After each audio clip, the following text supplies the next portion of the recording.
Жогорку кеңештин агрардык саясат, суу ресурстары, экология жана регионалдык өнүктүрүү комитети ысык көл экологиялык экономикалык тутумун туруктуу өнүктүрүү жөнүндө мыйзамга өзгөртүүлөрдү киргизүү боюнча мыйзам долбоорун экинчи окууда карады. Демилгечилердин бири депутат Балбак Төлөбаев чет өлкөлүк жарандарга Кыргызстандын башка аймактарынан мүлк алууга уруксаат берилгенин, бирок кандайдыр бир себептер менен ысык көл областында гана мүлк алууга тыюу салынып калгандыгын айтты. Төлөбаев ошондон улам сунушталып жаткан мыйзам долбоору ысык көл аймагынан да чет элдик жарандардын мүлк сатып алууларына уруксаат берүү максатын көздөй тургандыгын белгилеп, мында жер тилкеси эмес, анын үстүнө курулган мүлктү гана сатууга уруксаат берилет деп кошумчалады.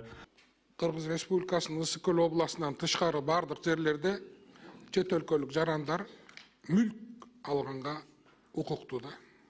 Кандайдыр себептер менен ысык көл областы гана мүлк алганга укук берилбей калганда, илгери кандайдыр бир себептер болгонду изилдесем, боз тереде бир чатак чыккан дейт, ошол убакта ошол ондай болуп калса керек, ошондон кийин алынбай калыптыр. Азыр сиздерден ошол ысык көл областында өзүңүздөр билгендей чет өлкөлүк жарандар Кыргыз Республикасында жерге ээлик кыла албайт. Жер сатылбайт. Чет өлкөлүк жаранда бул жер кодексинде да турат. Жердин үстүндөгү мүлк гана уруксаат берилет. Талкууда мыйзам долбоордогу рекреациялык объектилер деген түшүнүктү чечмелеп берүү талабы айтылды. Сиз муну билип туруп башын айлантырып атасыз элдин. Себебден рекреация объекттери деп эмне жерди айтат, эс алуу жерлерди айтат. Ошол эс алуу жерлерге киргенге жер, тоолор, суулар, токойлор, ошонун баардыгы кирет ошого. Минюс рекреациялык объекттер дегенде ким өкмөттөн бере алат? Ысык көл экологиялык экономикалык тутумун туруктуу өнүктүрүү жөнүндө мыйзамдын биринчи беренесине ылайык рекреация объекттери бул менчигинин формасына жана ишкердик ишти жүзөгө ашыруунун укуктук формасына карабастан эс алуу, ден соолукту чыңдоо, туризм үчүн пайдалануучу рекреациялык мейманканалык кызматтарды, ден соолукту чыңдоо, жашап туруу, эс алуу, туризм боюнча кызматтарды көрсөтүүчү ысык көл биосфералык аймагынын чегинде жайгашкан пансионаттар, курорттор, эс алуу үйлөрү, коттедждик шаарчалар, конок үйлөр жана башка объекттер кирет. Бул объективное определение эмес, объективное определение рекреация объекттери деп ошол именно эс алуу жерлерди айтат. Ошол жерде сууларды, карларды, тоолорду, токойлорду и так далее. Именно жерди айтат.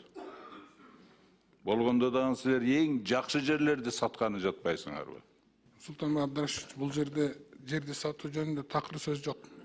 Эми бизге келип деле, бизге араб туристтер Россиядан, Казакстандан, Өзбекстандан келип мүлк алса жаманбы? Жердин үстүндөгү коттеджин же пансионаттагы мындай многоэтажный үйдөгү үйүн квартирасын эртең көтөрүп кетип калбайт да.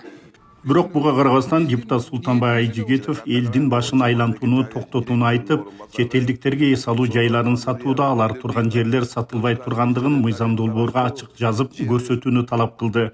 Ошол да Гуглда. Что относится к объектам рекреации? В состав земель рекреационного назначения входят в состав земель. Входят земельные участки, дейт.